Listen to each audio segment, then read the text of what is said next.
Hello friends, இந்த சொர்ணரே சேனலில் இன்றைக்கி நம்ம பார்க்குறது ரொம்ப சூப்பரான அதே மாதிரி ஹெல்ப்ஃபுல்லான ஒரு டிப்ஸ் தாங்க. இஞ்சி பூண்டு பேஸ்ட் அரைச்சி வைக்கிறவங்க அதிகமாக நம்ம சமையலில் யூஸ் பண்ணுவோம் அப்படிங்கிற பட்சத்தில் ஒரு வாரத்துக்கு தேவையான அளவு இஞ்சி பூண்டை நீங்கள் அரைச்சி வச்சுக்கோங்க. அதில் நீங்கள் தண்ணி சேர்க்காதீங்க.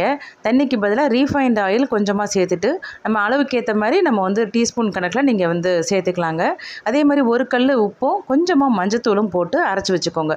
அதை இந்த மாதிரி ஃப்ரீசரில் நம்ம ஐஸ் க்யூப்ஸ் ரெடி பண்ணுவோம்ல, அந்த ட்ரேயில் நீங்கள் அதனால் திக்கான பேஸ்ட்டாக போட்டு இந்த மாதிரி ரெடி பண்ணி எடுத்து ஒரு ஏர்டைட் பாக்ஸில் போட்டு வச்சுக்கிட்டிங்கன்னா ஒரு வீக்குக்கு தேவையான அளவுக்கு நம்ம இந்த மாதிரி செஞ்சு வச்சுட்டிங்கன்னாக்கா அப்பப்போ நம்ம சமையலுக்கு பயன்படுத்துகிறவங்களா இருந்தீங்கன்னா நீங்கள் இந்த மாதிரி ஒரு க்யூப் அந்த மாதிரி போட்டு ஈஸியாக நம்ம தாளிதம் பண்ணிக்கலாம்.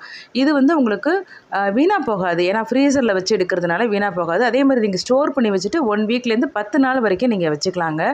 இது இந்த ஃபங்கல் இது இந்த மாதிரிலாம் வராது. இன்னொன்று உங்களுக்கு பச்சையாகிடும் சம்டைம்ஸ், அது மாதிரியும் வராமல் இருக்கும். தண்ணிக்கு பதிலாக நீங்கள் எண்ணெய் போட்டுக்கோங்க.